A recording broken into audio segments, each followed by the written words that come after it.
இன்று வள்ளலார் சித்தி பெற்ற நாள் அருட்பெருஞ்சோதியில் கலந்த திருநாள்.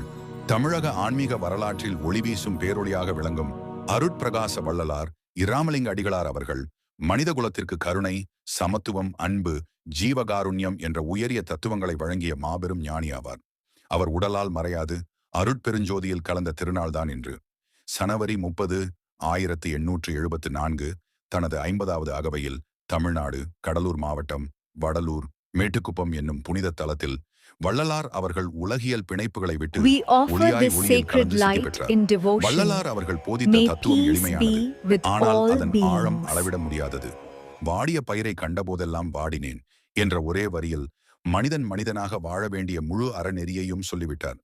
பசி, வலி, வேதனை, வேறுபாடு ஆகியவற்றை ஒழிக்க வேண்டும் என்பதே அவரது வாழ்நாள் முழுவதுமான இலட்சியம்.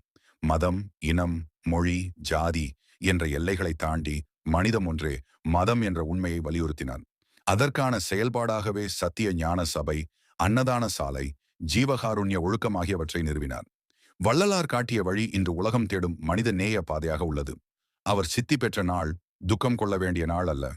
அது ஒளி கொண்டாடும் நாள், கருணை புதுப்பிக்கும் நாள், மனிதம் மீண்டும் நினைவூட்டப்படும் நாள்.